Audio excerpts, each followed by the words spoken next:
Good morning dear students, class 10th biology. तो आज हमारा टॉपिक रहेगा केमिकल कोऑर्डिनेशन इन प्लांट्स। ठीक है, तो इससे पहले थोड़ा सा रिकेप करूंगा मैं। हमने जो है जैसे आपको पता है हम चैप्टर पढ़ रहे हैं control and coordination. Control and coordination आपको प्लांट्स का भी पढ़ना है और एनिमल्स का हम जो है वो ख़त्म कर चुके हैं। ठीक है, तो आज हम स्टार्ट कर रहे हैं कोऑर्डिनेशन इन प्लांट्स। तो यहाँ मैंने लिखा है सिर्फ केमिकल कोऑर्डिनेशन, वो इसलिए क्योंकि आपको पता है कंट्रोल एंड कोऑर्डिनेशन में जो एनिमल्स है उसमें जो है हार्मोन्स और आपका जो है ये क्या कहते हैं नर्वस सिस्टम होता है। ठीक है, कोऑर्डिनेशन में मदद करते हैं आपका नर्वस सिस्टम और आपके हार्मोन्स एनिमल्स में। ठीक है, तो वहाँ पे केमिकल कोऑर्डिनेशन भी होता है और वहाँ पे जो है नर्वस सिस्टम भी होता है। लेकिन प्लांट्स में जो है नर्वस सिस्टम नहीं होता है। जैसे हमारे ये प्लांट्स की बात करेंगे तो इसमें जो है स्पाइनल कॉर्ड, ब्रेन, ये सब नहीं होता है। इसमें सिर्फ जो कंट्रोल एंड कोऑर्डिनेशन होता है वो सिर्फ जो है हार्मोन्स की वजह से होता है प्लांट्स में।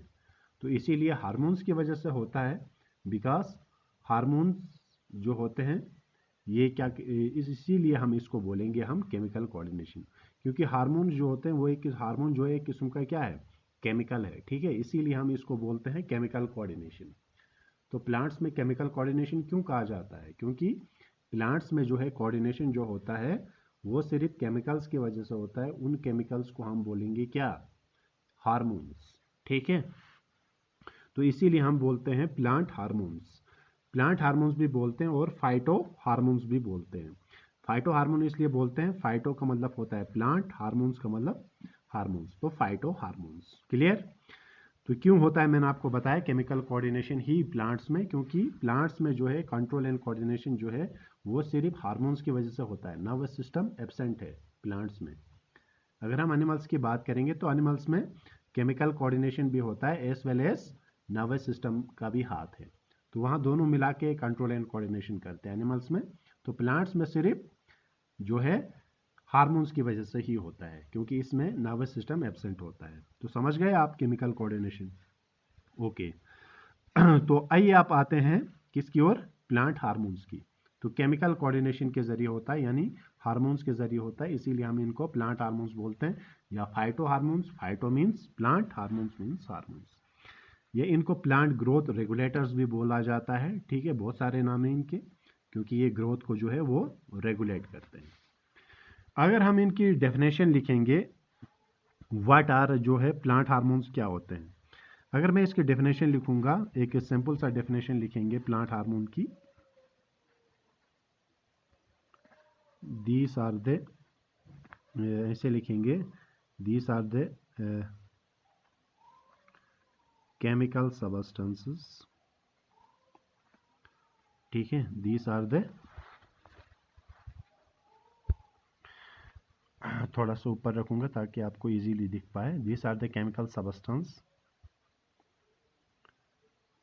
which are produced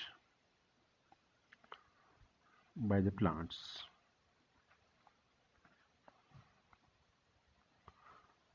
Produced by the plants. They help in growth and development of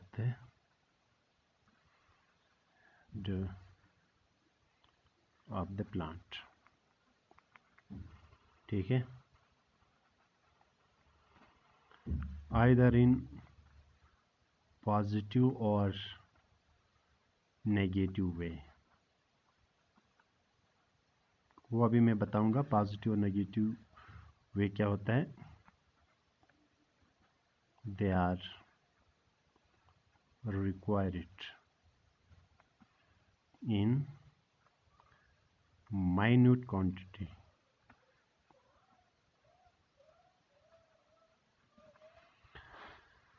आइए इसको समझने की कोशिश करते हैं। इसको मैं ऐसे समझाऊंगा आपको। ये देखो, ये जो प्लांट हार्मोन्स हैं जिनको हम फाइटो हार्मोन्स भी बोलते हैं, ये केमिकल सबस्टेंसेस हैं। जैसे मैंने पहले ही बताया, केमिकल कोऑर्डिनेशन इन प्लांट्स, तो ये केमिकल सबस्टेंस होते हैं जो प्लांट्स खुद प्रोड्यूस करते हैं। समझ गए आप? प्लांट्स खुद प्रोड्यूस करते हैं क्या? हार्मोन्स। ठीक है, जैसे हमारे अंदर हार्मोन्स प्रोड्यूस होते हैं, इसी तरह प्लांट्स के अंदर भी जो है हार्मोन्स प्रोड्यूस होते हैं। ठीक है, इनका काम क्या है? They help in growth and development, जो प्लांट्स की ग्रोथ और डेवलपमेंट के लिए जो है हेल्प करते हैं, ग्रोथ एंड डेवलपमेंट के लिए, आइदर इन पॉजिटिव और नेगेटिव वे। इसका मतलब क्या होता है पॉजिटिव और नेगेटिव वे? पॉजिटिव वे का मतलब, जैसे मैं आपको कहूँगा, जैसे एक प्लांट है, ठीक है, यहाँ एक प्लांट है फॉर एग्जांपल,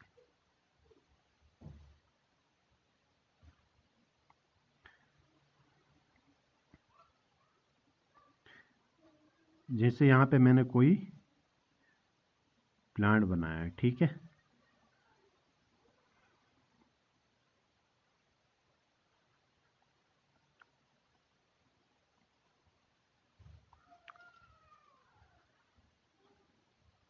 अब आप ये समझेंगे कि पॉजिटिव और नेगेटिव वे क्या होता है। पॉजिटिव वे होता है जैसे ये इस प्लांट की ग्रोथ हो रही है, ठीक है, जैसे हम कोई प्लांट लगाते हैं तो उसकी क्या होती है, धीरे धीरे ग्रोथ, बड़ा होते जाता है। जब इसकी ग्रोथ हो जाती है, बड़ा होते जा रहा है, यानी इसकी ग्रोथ जो है वो इंक्रीज हो रही है, बढ़ रही है, तो हम उसको कहेंगे पॉजिटिव वे।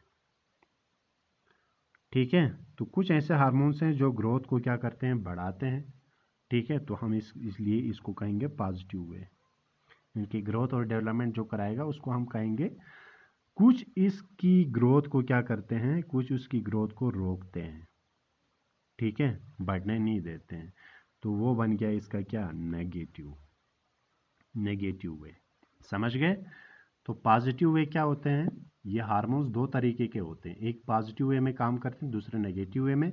पॉजिटिव वे का मतलब होता है जैसे फॉर एग्जांपल किसी प्लांट की ग्रोथ हो रही है, बढ़ रहा है, तो पॉजिटिव न्यूज़ है, बढ़ रहा है, ठीक है।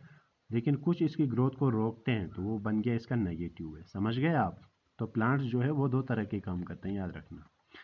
लेकिन they are required in minute quantity. जैसे आपको पता है, हार्मोन्स जो है एक दरिया की तरह जो है, इतना जो है ये क्या कहते हैं, रिलीज नहीं होते हैं।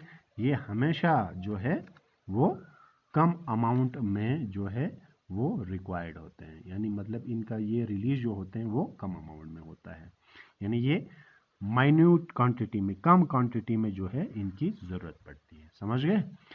तो अब हम, ये तो हो गया फाइटो हार्मोन्स की डेफिनेशन। होप आपको क्लियर हुआ होगा। क्लियर हुआ? एक बार फिर रिपीट करता हूँ, ये ऐसे केमिकल सब्सटेंस होते हैं जो प्लांट्स खुद प्रोड्यूस करते हैं, ठीक है, जो प्लांट की ग्रोथ या डेवलपमेंट के लिए ज़रूरी होता है। पॉजिटिव और नेगेटिव है। पॉजिटिव है, जैसे मैंने आपको बताया, ग्रोथ बढ़ रही है तो पॉजिटिव है, ग्रोथ को अगर रोक रहा है तो नेगेटिव है, और ये रिक्वायर्ड होते हैं किसमें, स्मॉल क्वांटिटीज में। अगर हम देखेंगे, ठीक है, टोटल देखा जाए तो 5 तरह के फाइटो हार्मोन्स हैं। कितने?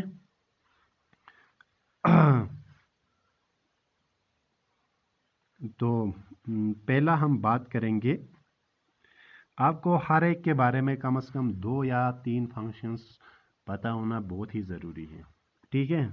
अगर आप दो भी याद नहीं रखेंगे फंक्शन, कम से कम एटलीस्ट जो है वो एक एक फंक्शन हर एक का जो है आप याद रखें, ठीक है। पहले हम बात करेंगे ऑक्सिन की, ठीक है, ऑक्सिन हार्मोन की बात करेंगे। तो ऑक्सिन का काम क्या है? Elongation of plant. पहले मैं इसका जो है ऑक्सिन के पूरे फंक्शन लिखूंगा, फिर मैं आपको एक एक करके एक्सप्लेन करूंगा। अगर दूसरा लिखेंगे, हेल्प्स इन ट्रोपिज्म, ठीक है, मेनली जो है ये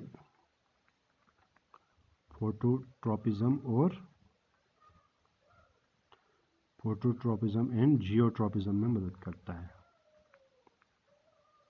ठीक है। और भी हैं फंक्शन, मैं 3 फंक्शन लिखूंगा, ठीक है, उतने काफ़ी हैं। mainly produced at root and shoot tip। ठीक है, तो ये फंक्शन बन गया आपका किसका, ऑक्सिन का। आइए समझने की कोशिश करते हैं। तो मैंने 3 फंक्शन लिखे आपको, ठीक है, ये 3 याद रखना आप, बहुत इंपॉर्टेंट है ये। तो कहने का मतलब क्या हुआ, ऑक्सिन का जो है फंक्शन क्या है। सबसे पहले मैंने आपको बताया elongation of plant. Elongation of plant का मतलब होता है प्लांट को इलोंगेट करना, यानी जो है बढ़ाना, इसकी ग्रोथ बढ़ाना। ठीक है, जैसे ये प्लांट है, ठीक है, इसकी ग्रोथ को बढ़ाना, तो उसको बोलते हैं इलोंगेशन ऑफ प्लांट। तो ग्रोथ के लिए, ठीक है, जो एक ग्रोथ है, ऐसे ग्रोथ है, ठीक है, इसको बढ़ाने के लिए, प्लांट की ग्रोथ को बढ़ाने के लिए इस्तेमाल किया जाता है। कहने का मतलब इसकी मोटाई नहीं, इसकी हाइट को बढ़ाने के लिए इस्तेमाल किया जाता है। ये देखो ऐसे बढ़ रहा है प्लांट, ठीक है। हेल्प अस इन ट्रॉपिज्म। ट्रॉपिज्म होते हैं प्लांट्स में मूवमेंट्स दिखाए गए हैं हार्मोन की वजह से, तो उसको हम ट्रॉपिज्म की बात बाद में करेंगे, ठीक है। प्लांट्स में हार्मोन्स की वजह से, ठीक है, उसी डायरेक्शन में जो है ये मूवमेंट्स दिखाते हैं, तो प्लांट मूवमेंट को हम बोलते हैं ट्रॉपिज्म। अब ट्रॉपिज्म 2 तरीके का होता है, ठीक है, ये हम डिटेल में पढ़ेंगे, हमें ये पढ़ना है। एक होता है फोटोट्रॉपिज्म, ठीक है। फोटोट्रॉपिज्म का मतलब होता है जिस डायरेक्शन में, फोटो का मतलब लाइट, ट्रॉपिज्म का मतलब मूवमेंट, जिस डायरेक्शन में लाइट आएगी उसी डायरेक्शन में प्लांट जो है अपने आप का ग्रोथ दिखाएगा। जैसे हम किसी प्लांट के जो ब्रांचेस होते हैं, ठीक है, कभी हम लगाते हैं कोई ये पॉट वॉट लगाते हैं, ठीक है, गमला लगाते हैं किसी खिड़की में, तो जहाँ से सन आ रही है, ठीक है, तो उसके ब्रांचेस जो है जिस डायरेक्शन में लाइट आ रही है, ठीक है, उसी डायरेक्शन में जो है क्या कर रहे हैं, मूव कर रहे हैं, उसी डायरेक्शन में वो झुकेंगी, ठीक है। वो ये आपने अक्सर देखा होगा, जिस डायरेक्शन में लाइट आ रही है उसी डायरेक्शन में उसके ब्रांचेस या स्टेम जो है झुकता है। वो क्यों, क्योंकि जो है वो उसमें भी इंपॉर्टेंट रोल है किसका, ऑक्सिन हार्मोन का, ठीक है। जियोट्रॉपिज्म, जियो का मतलब अर्थ, ट्रॉपिज्म का मतलब मूवमेंट, यानी अर्थ, जियो, जियो मतलब अर्थ, अर्थ की जो ग्रेविटी होती है उसकी वजह से रूट्स कहाँ जाते हैं, नीचे जा रहे हैं ना, नीचे, ठीक है, नीचे जा रहे हैं, तो इसमें भी जो है नीचे जा रहे हैं, तो इनकी क्या हो रही है, धीरे धीरे ग्रोथ हो रही है, ठीक है, हो रही है ना ग्रोथ। तो इसमें भी जो है मेन काम जो है वो ऑक्सिन का है। तो इसीलिए ये पाया जाता है किस में, रूट एंड शूट टिप में। रूट के टिप में पाया जाता है और शूट के टिप में, ताकि शूट ऊपर से चला जाए और इसकी ग्रोथ हो जाए, और रूट नीचे से चला जाए तो रूट्स भी बड़े हो जाएंगे, ठीक है। तो इसको जैसे आपने ये क्लास 9 में पढ़ा है, ठीक है, मेरिस्टेमेटिक टिश्यू में जो प्राइमरी ग्रोथ होती है, ठीक है, वो प्राइमरी ग्रोथ जो होती है वो रूट्स लंबे होना और शूट का बढ़ना, तो ये इसको हम कहते हैं प्राइमरी ग्रोथ, ठीक है। तो कॉमन सी बात है, ऑक्सिन जो है वो किस में पाया जाता है, रूट के टिप पे और शूट के टिप पे। तो रूट भी बड़ा हो जाएगा और शूट भी, तो प्लांट की क्या बढ़ेगी, हाइट बढ़ेगी। तो हाइट बढ़ने को हम प्राइमरी ग्रोथ बोलते हैं, ठीक है, ये क्लास 9 में आपने पढ़ा। तो इसमें इंपॉर्टेंट रोल है किसका, ऑक्सिन का। क्लियर हुआ। पहला पॉइंट क्या, एलोंगेशन ऑफ स्टेम। ये एलोंगेशन ऑफ प्लांट, प्लांट को बड़ा करने में मदद करता है।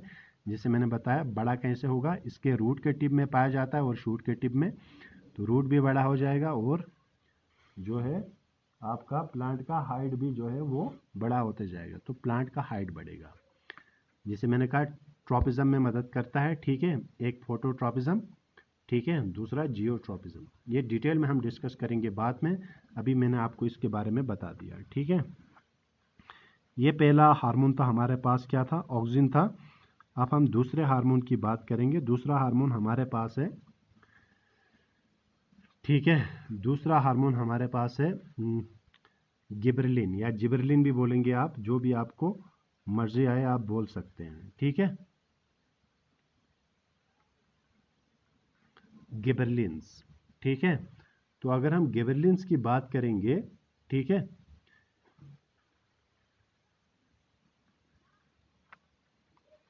पहला सीड जर्मिनेशन में मदद करता है,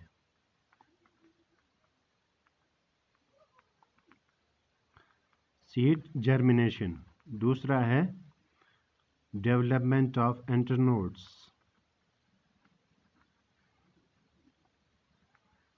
डेवलपमेंट ऑफ इंटरनोड्स, ठीक है। तीसरा है पार्थिनोकार्पी, ठीक है। तीन फंक्शन आप याद रखेंगे, बहुत है, दो भी याद रखेंगे अच्छा है आपके लिए। तो गिबरेलिन सीड जर्मिनेशन, आपको पता है सीड जर्मिनेशन होता है, सीड का जर्मिनेशन होके ही कोई जो है प्लांट बनेगा, ठीक है। जैसे हम किसी जगह पे सीड लगाते हैं, ठीक है, तो धीरे धीरे फिर सीड में जर्मिनेशन स्टेजेस होते हैं, सीड से फिर जो है कोई नया जो है एक, जैसे हम किसी का सीड लगाएंगे तो उससे जो है वो नया प्लांट बनेगा। तो सीड को जो जर्मिनेट करने में मदद करते हैं वो गिबरेलिन्स करते हैं, ठीक है। तो सीड जर्मिनेशन तो आपको पता है, जैसे हम किसी जगह पे सीड लगाएंगे तो ठीक है, सीड से फिर नया प्लांट बनने तक जो है उसको बोलते हैं seed germination. Development of internodes, internodes समझाना थोड़ा ज़रूरी है। यहाँ देखो, जहाँ से ये यहाँ से दिख रहा है, यहाँ मैंने आपको कुछ गोल ये किया, ठीक है। यहाँ से ब्रांच निकल गई, ये देखो यहाँ कोई या ब्रांच निकल गई या कोई, ये देखो ये, इनको बोलते हैं हम नोड्स। क्या बोलते हैं? जो मैंने गोल किए हैं ये नोड्स हो गए, ठीक है। तो दो नोड्स के बीच में जो जगह होती है, जैसे ये और नोड के बीच में ये जगह है, इसको बोलते हैं इंटरनोड्स। समझ गए क्या बोलते हैं? Inter nodes. तो दो बीच में जो जगह होती है, दो नोड्स के बीच में जो जगह होती है उसको बोलते हैं इंटरनोड्स। समझ गए? नोड्स क्या हो गए? नोड्स हो गए जहाँ से कोई ब्रांच निकल जाती है, जो यहीं से कोई प्लांट नहीं लगाते हम, फिर यहाँ से ब्रांच निकलती है, ठीक है, जैसे ब्रांचेस निकल जाती है, जहाँ से ब्रांच निकलती है उसको बोलते हैं नोड। ब्रांच निकलती है उसको नोड, दो नोड्स के बीच में जो जगह होती है उसको बोलते हैं इंटरनोड। जब ये बड़ा हो जाएगा, internode, development of internode, internode जब बड़ा हो जाएगा तो इसकी ऑर्गन की जो है लेंथ बढ़ेगी, ठीक है, वो बड़ा हो जाएगा, लंबा हो जाएगा, ठीक है। तो इंटरनोड्स का डेवलपमेंट के लिए हेल्प करता है। पार्थेनोकार्पी, पार्थेनोकार्पी का मतलब क्या होता है, इसका पहले मैं डेफिनेशन लिखूंगा। Formation of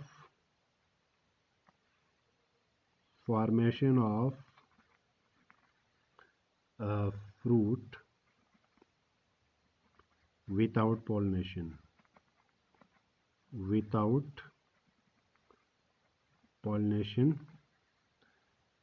and fertilization done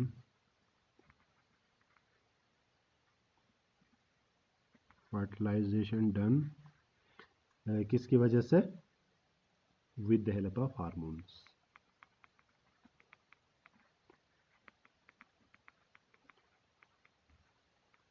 hormones, तो इसमें this results in the formation of seedless fruits, formation of seedless fruits। तो पार्थेनोकार्पी का मतलब समझ गए आप लोग, ठीक है। पार्थेनोकार्पी का मतलब क्या होता है? पहला क्लियर हुआ, सीड जर्मिनेशन, सीड को जर्मिनेशन में मदद करता है। डेवलपमेंट ऑफ इंटरनोड्स, वो भी मैंने आपको समझा दिया, ठीक है। पार्थेनोकार्पी होती है फॉर्मेशन ऑफ फ्रूट। जैसे आपको पता है कि फ्रूट्स जो बनते हैं, ठीक है, इसमें जो है पॉलिनेशन का इम्पोर्टेंट रोल है, ठीक है।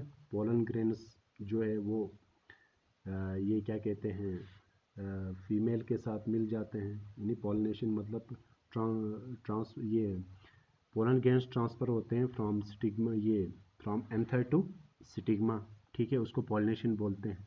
तो यहाँ पे पॉलिनेशन का चक्कर नहीं है, ठीक है। फ्रूट बनता है विदाउट पॉलिनेशन, तो आप समझ गए होंगे विदाउट पॉलिनेशन तो ये पॉसिबल नहीं है, ठीक है, क्योंकि मेल और फीमेल का और दोनों का होना ज़रूरी है, तभी ही होगा, ठीक है। अब यहाँ पे पॉलिनेशन ही नहीं हो रहा है, लेकिन फर्टिलाइजेशन किसके ज़रिए हो रहा है? यहाँ पे जो फर्टिलाइजेशन हो रहा है, ठीक है, वो हो रहा है किसकी वजह से? हार्मोन्स की वजह से।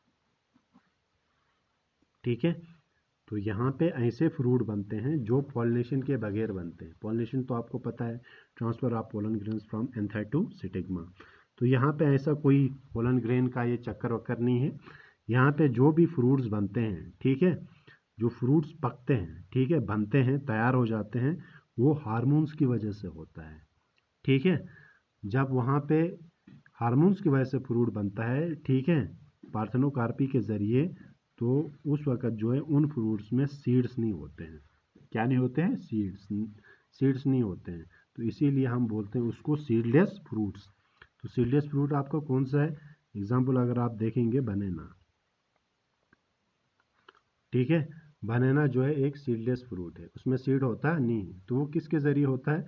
वो पार्थेनोकार्पी के ज़रिए। तो इसमें जो ये फ्रूट जो बनता है, मैच्योर जो हो जाता है, वो हार्मोन के ज़रिए होता है। किस हार्मोन के ज़रिए? गैबरलिन्स के ज़रिए। तो क्लियर हुआ? इसको हम बोलते हैं क्या? पार्थेनोकार्पी। क्लियर हुआ? पार्थेनोकार्पी क्या होता है? ऐसे फ्रूट्स बनना, ठीक है, जिसमें पॉलिनेशन का रोल नहीं है। एक्चुअली पॉलिनेशन की वजह से बनते हैं फ्रूट्स, ठीक है, क्योंकि मेल और फीमेल जो है वो आपस में उनका फर्टिलाइजेशन होता है, ठीक है, उस तरीके से होता है। यहाँ तो मेल फीमेल का चक्कर नहीं है। यहाँ जो है इनको जो पकाता है, बनाता जो है, वो हार्मोन्स की वजह से होते हैं। तो इसमें गिबरेलिन का बहुत इंपॉर्टेंट रोल है। तो ऐसे फ्रूट्स में जो है सीड्स होते नहीं है, तो सीडलेस फ्रूट्स कहा जाता है। ठीक है, तो ये हुआ गिबरेलिन का रोल। ठीक है, दूसरा, अब तीसरे की बात करेंगे। तीसरा हमारे पास है साइटोकाइनिन। ठीक है,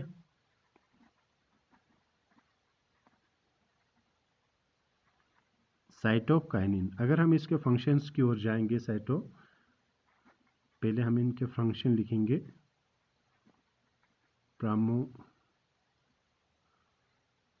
promote cell division,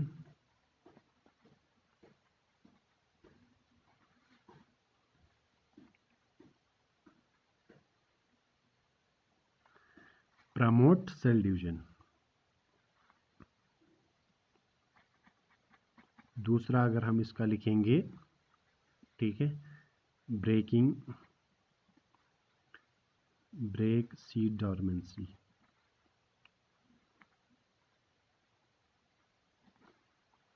delay ageing.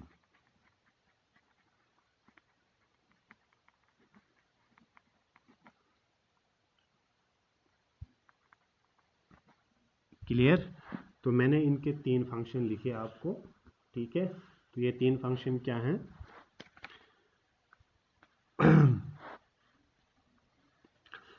पहला है प्रमोट सेल डिवीजन। जैसे आपको पता है सेल डिवीजन होते हैं, ठीक है, तो ये सेल डिवीजन करने में मदद करता है, यानी सेल्स को जो है डिवाइड करने में मदद करता है। ये तो इजी है, आप याद रख सकते हैं इसको। तो सबसे पहला काम इसका सेल डिवीजन में मदद करना है। ठीक है, अब दूसरा आता है इसका ब्रेक सीड डॉर्मेंसी। ठीक है, सीड की डॉर्मेंसी को ब्रेक करना। सीड की डॉर्मेंसी क्या होती है? डॉर्मेंसी होती है, जैसे मैं आपको बताऊंगा, डॉर्मेंट ये होता है इनएक्टिव फॉर्म में। किस डॉर्मेंसी बोलते हैं? इनएक्टिव, मतलब जैसे हम किसी जगह पे सीड लगा देते हैं, ठीक है, तो ये अभी जो है इनएक्टिव फॉर्म में होगा, तो इसका ग्रोथ नहीं होगा। ठीक है, तो इसकी डॉर्मेंसी को ये क्या करता है? ब्रेक करता है, यानी इनएक्टिव से क्या करता है? एक्टिव करता है। तभी जो है इसको बोलते हैं ब्रेक सीड डॉर्मेंसी। तो समझ आया? डॉर्मेंसी, डॉर्मेंसी क्या होती है? डॉर्मेंसी होती है जब कोई चीज़ जो है वो इनएक्टिव फॉर्म में हो। ठीक है, इनएक्टिव मतलब जैसे हम किसी जगह सीड लगाएं तो इनएक्टिव होगा तो ग्रोथ नहीं होगी, आगे जर्मिनेशन नहीं होगा। पहले तो हम उसको डॉर्मेंट से उसको, मतलब डॉर्मेंट जो है वो इनएक्टिव फॉर्म है, उसको एक्टिव कराना पड़ेगा। तो एक्टिव कराने के लिए इसकी डॉर्मेंसी को क्या कराना पड़ेगा? ब्रेक। तो ये साइटोकाइनिन की वजह से होता है। ठीक है, डिले एजिंग।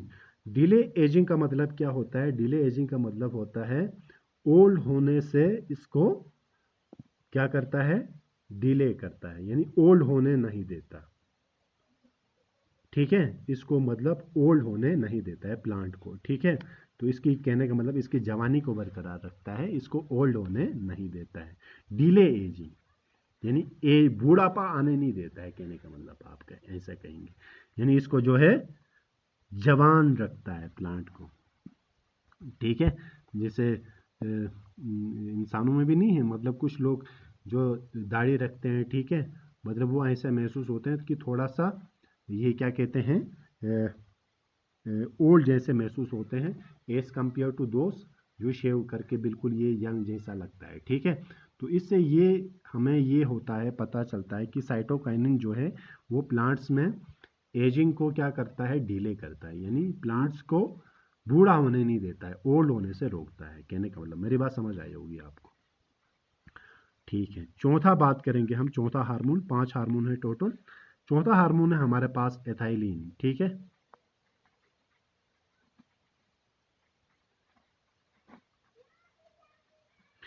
एथाइलिन हार्मोन का पहला फंक्शन है, ये गैसेस हार्मोन है, एक याद रखना, गैसेस स्टेट में होता है। ठीक है, गैसेस स्टेट, गैसेस स्टेट मतलब जो है ये आपका, यानी ये क्या कहते हैं, गैस के फॉर्म में होता है। Promote ageing in plants,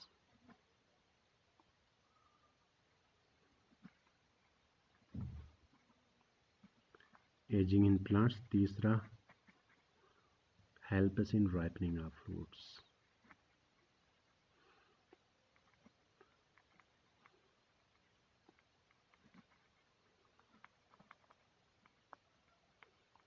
ripening of fruits. तो जैसे पता है ये जो है ऐसा हार्मोन है जो गैसस स्टेट में होता है, गैसस मतलब गैस के फॉर्म में। ठीक है, प्रमोट एजिंग इन प्लांट्स। देखो मैं आपको दो चीज़ें कंपेयर करूंगा। ठीक है, प्रमोट एजिंग इन प्लांट्स ये क्या करता है, ये बुढ़ापा जल्दी लाता है। ये क्या करा रहा था, साइटोकाइनिन डिले एजिंग, ये प्लांट को जवानी जो है जवान बरकरार रखता है, जवानी को, प्लांट को बूढ़ा होने नहीं देता है। ये काम कर रहा है प्रमोट एजिंग इन प्लांट्स, ये बूढ़ापा कर रहा है, ये जवान कर रहा था, ये बूढ़ापा। तो ये दोनों जो काम करते हैं, काम कर रहे थे, ठीक है, इसको बोलते हैं एंटागोनिस्टिक। एंटागोनिस्टिक का मतलब होता है, अगर एंटागोनिस्टिक याद नहीं रहता है आपको, बोलो अपोजिट। ये दोनों जो है अपोजिट काम करते हैं। ठीक है, क्या काम करते हैं, ये डिले एजिंग, ये बुढ़ापा नहीं आने देता था, ये बुढ़ापा जल्दी आना देता था। आप ये बताओ मुझे, जैसे मैंने आपको जब प्लांट हार्मोन का डेफिनेशन बताया था तो वहाँ मैंने कहा था कि प्लांट हार्मोन जो है एक आइदर इन पॉजिटिव वे में काम करते हैं और दूसरा क्या काम करते हैं, नेगेटिव वे में काम करते हैं। तो यहाँ हमें उसका आंसर मिल गया, ये जो है बुढ़ापा नहीं आने देता है, तो इसका मतलब ये पॉजिटिव वे में काम कर रहा है। ठीक है, ये बुढ़ापा आने दे रहा है तो ये जो है वो नेगेटिव वे में काम कर रहा है।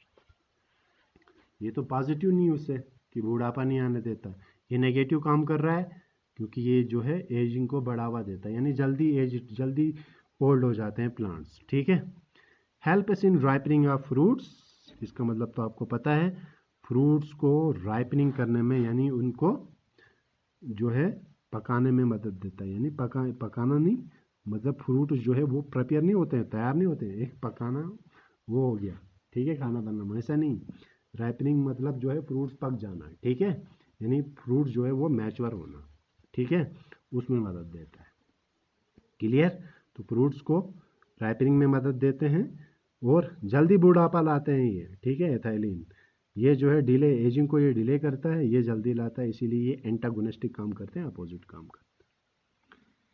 तो हमारे पास लास्ट हार्मोन है, दैट इज कॉल इट, पांचवा हार्मोन हमारे पास है जिसको हम बोलेंगे एब्सिसिक एसिड। ठीक है, एब्सिसिक एसिड, एब्सिसिक एसिड का काम है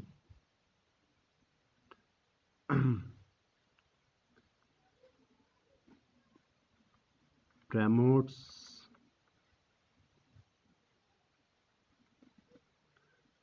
एब्सिशन। ठीक है, इसका मतलब है, एब्सिशन का मतलब होता है falling of leaves and fruits. Leaves and fruits, ठीक है। दूसरा, it is call it stress hormone बोलते हैं इसको, प्लांट को भी स्ट्रेस आता है। इनहिबिट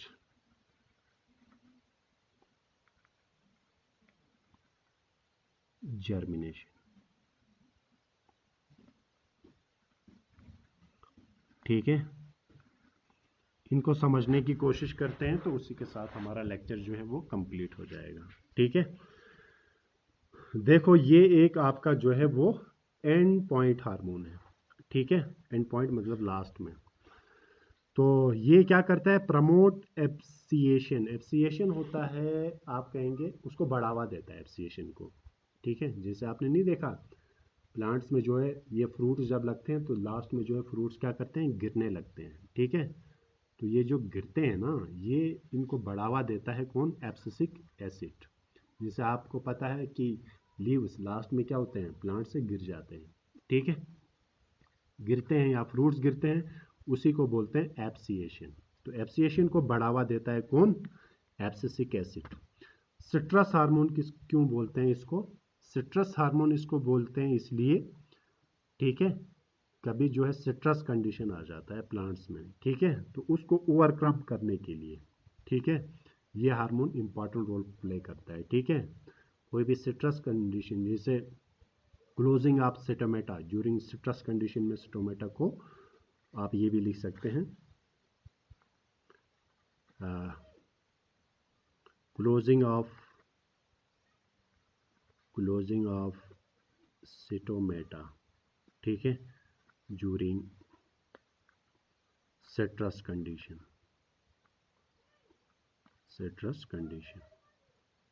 ठीक है। यानी स्टोमेटा को क्या करना, क्लोज करना, जब कौन सी कंडीशन आए, सिट्रस कंडीशन। तो प्लांट्स के अंदर कोई भी सिट्रस कंडीशन आ जाए, ठीक है, तो उसको ओवरकम करने के लिए जो है आपका कौन सा हार्मोन है, abscisic acid. Inhibit germination, inhibit germination का मतलब जर्मिनेशन को रोकता है, ठीक है। तो एक जगह पे आपका जर्मिनेशन जो है वो क्या होता था, जैसे मैंने आपको किसी जगह पे ये सीड जर्मिनेशन के बारे में नहीं बताया था, सीड का जर्मिनेशन होता है गेबरलिन्स यहाँ पे, ठीक है, सीड जर्मिनेशन में मदद करता है। तो ये देखो फिर से ये पॉजिटिव काम कर रहा है, सीड का जर्मिनेशन कर रहा है, अच्छी बात है। ये सीड के जर्मिनेशन को क्या करता है, ठीक है, इनहिबिट जर्मिनेशन, जर्मिनेशन को रोकता है। तो ये नेगेटिव काम कर रहा है, वो पॉजिटिव। इसीलिए मैंने आपको पहले ही बताया था ये प्लांट हार्मोन जो है वो पॉजिटिव वे में भी काम करते हैं और नेगेटिव वे में भी, ठीक है। तो यहाँ पे मैंने आपको डिटेल में पढ़ा दिया है, ठीक है, किसके बारे में, प्लांट हार्मोन्स के बारे में, ठीक है। तो नेक्स्ट लेक्चर लेके मैं नेक्स्ट जो है वो नेक्स्ट लेक्चर नेक्स्ट उसमें बात करेंगे, ठीक है। तो ये पूरे जो है मैंने आपको तीन तीन तो एटलीस्ट सबके लिखाए हैं फंक्शन, एटलीस्ट तीन याद नहीं रहेंगे तो दो दो फंक्शन याद करना बहुत ज़रूरी है, ठीक है। तो ये मैं नोट्स जो है आपको पीडीएफ के फॉर्म में आपके ग्रुप में भेज दूंगा, ठीक है, उसको राइट डाउन करना कॉपी से, ठीक है। ओके, टेक केयर, अल्लाह।